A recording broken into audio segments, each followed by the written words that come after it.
such a efficiency of your database, you need to keep tuning your system. Why? Because the database is not the concrete. It will be definitely changing. You have a lot of data, you have a lot of the update, insert, delete, modify. So it will be, the database state will be changing. So depending on the database state, you should have the different parameter and configuration, or even different query. So that is the core of the database tuning.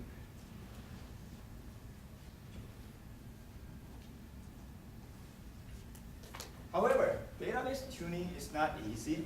So SQL tuning, we can change the query itself, or sometimes we can add the index if needed. The database system itself is not easy without understanding the database concept as well as the database management system itself. Oracle has a different concept. Even though all of them are following the same database model, but when they implement their DBMS system, it's different, the concept and different architecture. So sometimes there's no flexibility to change the parameter value or size of the data, but mostly they provide such a tuning. So to do that, you need to monitor first whether your system is correct or not. It's run very fast or not. Then if something happens, you can change the value or the configuration value. Then you can sometimes add a table or change the design. So then eventually you can keep the efficient database system.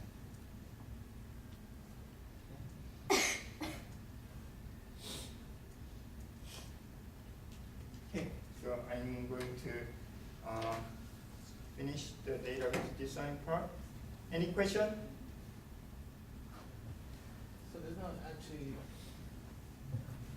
you don't actually have to solve nothing in this case.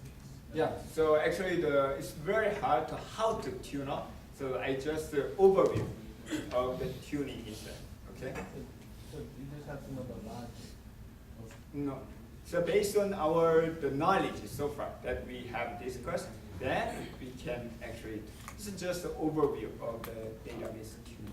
So the only thing I need to know, tuning fast. Yes. Okay. Okay. Then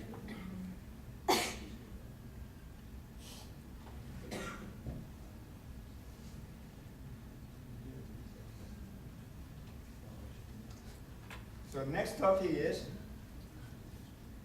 transaction control.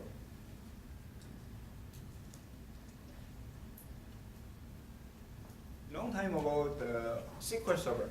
So SQL Server is a DBAM relational database management system in Microsoft. Okay. Anyone who are using the SQL Server? So many of the. So what is the four main database system? Oracle, SQL Server, MySQL, DB2. And there are much more, Informix and the Sybase and so on, but these four are main. Then what are the different things? First of all, what is the common thing? All these DBMS. All relational database management system. They are following the exactly same concept that we have discussed so far. So that's the good news. So if you know how to use the Oracle, actually it's not very difficult to catch up the other DBMS system. It doesn't make sense. So if you are asked, can you use the DB2? I have used only the Oracle, so I cannot use. No, because both of them, all of them are based on the same database model. And what are the different? What are the different things? Security? Security is not standardized, so each system may have a different concept. Okay? It's not easy to the difference in terms of the database architecture. What are the difference? Most of them are the same, common, because they are followed. However, marketing, each of them is focusing on the different market. For example, Oracle database mostly, not usually, mainly focus on online transaction processing the market. Online OLTP means what? Like the banking transaction, stock market transaction, quick response time. So Oracle is a very good the performance regarding to the such a OLTP transaction. What about the DB2? So mostly Oracle database is very big, huge, very large database system. Okay, like the Bank of America was such a big company, uses such online Oracle database system a lot. What about the DB2? DB2, who is the vendor of the DB2? It's IBM. So IBM, the DB2, actually the IBM is the first company who offered the relational model, but they did a mistake. They quit to develop the relational model. Instead, they focus on the hierarchical database, the IMS, the database. Because of that, the Oracle company was the launched and it's the first market share company. But still, IBM is good at the medium size the server. So IBM has a lot of the series of the computer and server. So the medium size, the range, medium size, the range of the server, it's very good. The performance is not very heavy. Oracle is if you need to install and tune up and maintain configure, it's very hard. Okay, not easy, and you need the high-end the computer system like a lot of CPU to get the reasonable performance. On the other hand, the DB to focus on the medium size server range. What about the SQL Server? As you can imagine, so Microsoft product, the Windows operating system. So SQL Server is a very good at such a Windows operating system based the server. What is the MySQL has been developed based on what? Open source. Okay? All the others it's not free, so you need to pay a lot. For example, Oracle, the Oracle actually charges based on the number of CPU and number of transaction. Okay, also you need to pay at least 20% of the purchasing price for the maintenance fee every year. Do you know what they are doing? They just let you know the number, customer service number. It's very hard to get in touch with the customer service, but MySQL is free. Okay, so in terms of the architecture, it's the same relational database model. Then right now, actually Oracle projects own the MySQL, but still it's many of the open source or the freeware they are using the MySQL database. So these are the such a characteristic of that. And one of them, the SQL Server. Actually, long time ago, when SQL Server was developed, it's a single user system, which means only one database user for the SQL Server, the relational database management system. Why?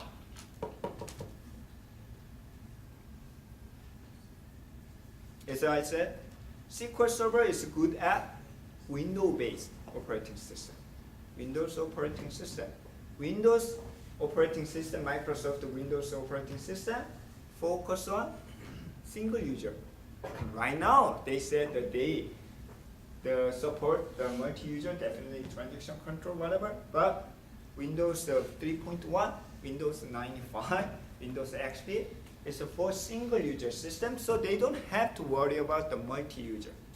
So only single user, database also.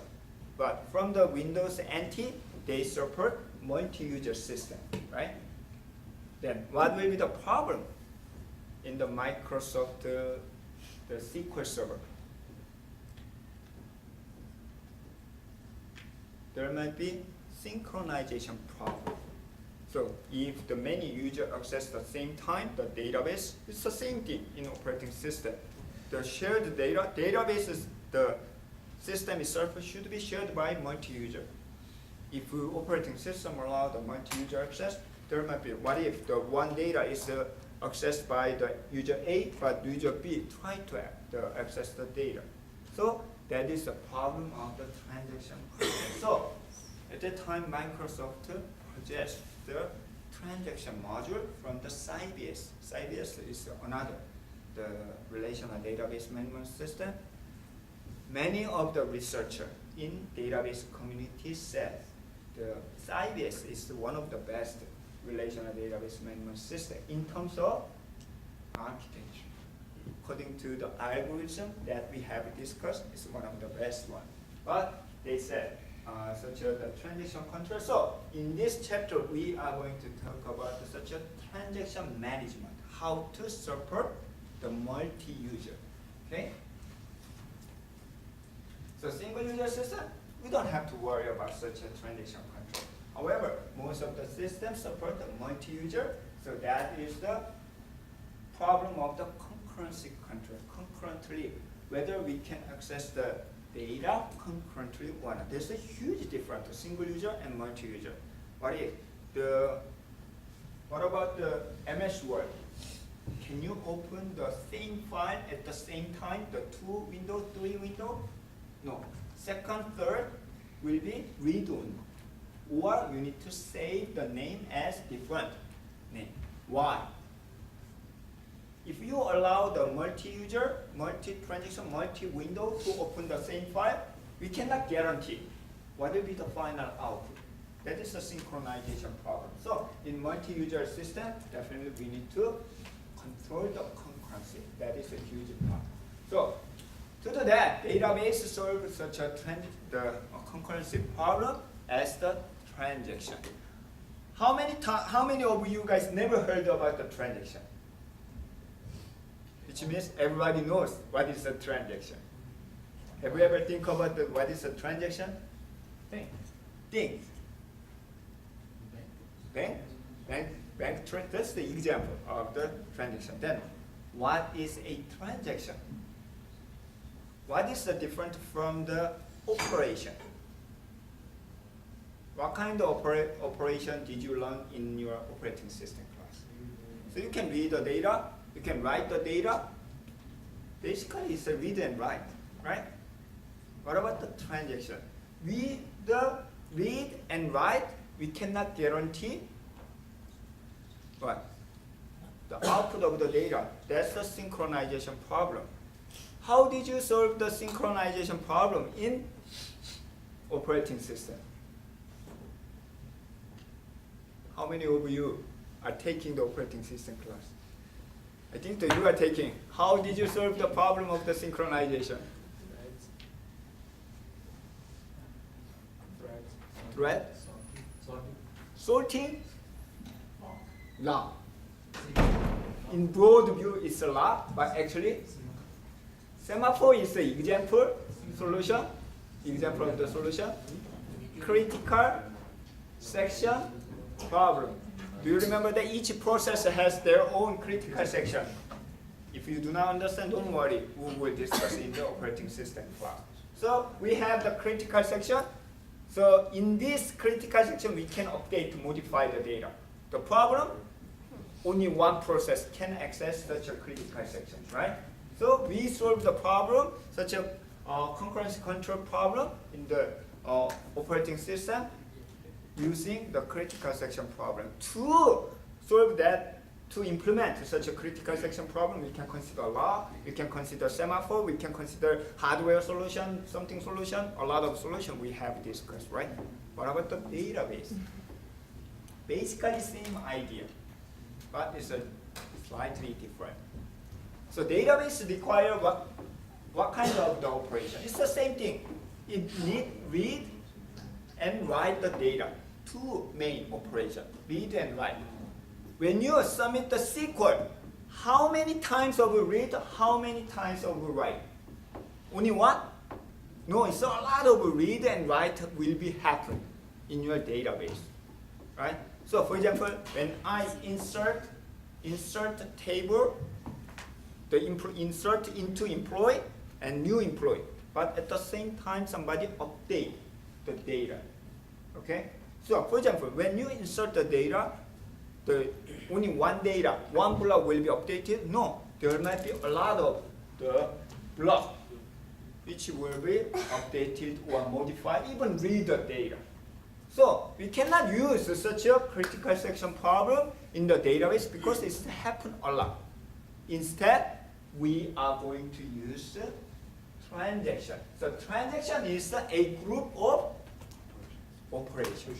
Because the database require one database transaction, one database operation require a lot of read and write operation. So we cannot use such an operating system operation as the basic unit. Instead, why don't we consider the group of operations as the one logical unit? In other words, so if a transaction, so a transaction is the logical concept. It's not physical concept. Read and write is a physical operation. It's a physically happen in your operating system. However, database system use the a transaction. Transaction consists of a set of the operation, read and write operation, and this set of the operation will be considered as the basic unit of the transaction operation, database operation, which is called transaction. So transaction is the logical unit of the operation. Then what? How we can use such a transaction? What if in the middle of the transaction, it requires a lot of read, write, but unfortunately, this transaction is aborted.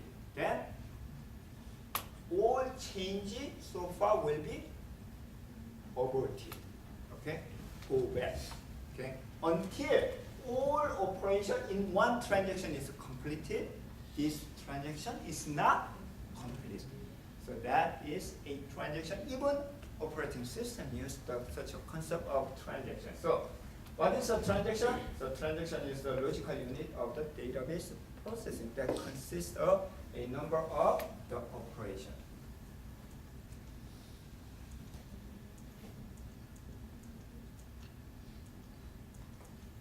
So this the slide shows the different state of the database transaction. So transaction consists the start with the begin transaction and end with end transaction always. So begin transaction and end transaction. However, have you ever seen the begin transaction or end transaction before? No. Yes. I think, yes, it's Monday, right? In your database programming. So begin SQL and end SQL in your PL SQL. There are different ways of the database programming. One of the ways is you can plug in database part into the host language. To separate, you can begin transaction, begin SQL and end SQL. That is one of the examples. However, most of case, you may not see begin and end transaction. Instead, the implicitly inside the code, that begin transaction will be the established. Start with the begin transaction, but you may not. For example, when you log on the Oracle database using SQL Plus, it starts with begin transaction in the code of source code of your SQL Plus, but you may not see. Okay, it doesn't show. So that is a begin transaction and transaction. There are different states. Active means currently read and write, read and write, read and write. How can you make your transaction and end transaction, which is called the terminate? There are two possible, only two ways: commit or abort. Okay, commit or abort. Commit means any change in my current transaction, any change will be permanently applied. That is a commit. On the other hand, abort means any change will be rolled back to the original data. So two ways. So when you start your transaction with the begin transaction, it will be end either commit or abort. Commit, permanently apply. Abort, So rollback. Did you type the commit command in your SQL Plus? Yeah. Sometimes yes. Not all students actually commit. Then that doesn't mean your data is not applied. It's applied. Why? Depending on the option. Okay. The your SQL Plus, when you log up, your SQL Plus automatically commit. Okay, even though you do not type, but I strongly suggest in your the program or in your application, explicitly commit your data if you believe change is correct. Otherwise, sometimes even though you change a lot, but it's not committed, automatically aborted. Also, if you believe that your data is not correct, you can anytime abort. What about the partial commit? My transaction is a logical transaction, logical unit. So it can be, it takes us sometimes several days. It can be sometimes several weeks. But I scared if the transaction is the falsely terminated because of the system failure or the network failure. So from time to time you can partially commit up to this point. Okay, that is called checkpoint. So using the checkpoint, you can. So this is a transaction, begin transaction, end the transaction. You can checkpoint A. So this is a partially applied. So you can, after you change the data, you can go back to up to this checkpoint. That is a partially committed. So either commit or abort, fail. This is a database state. So we will see details of how to manage such a transaction in terms of concurrency control in the next class. But next class will begins with the explanation about the quiz, your quiz regarding to the normalization. Then we'll continue to the transaction control. Okay, thank you, and see you next class.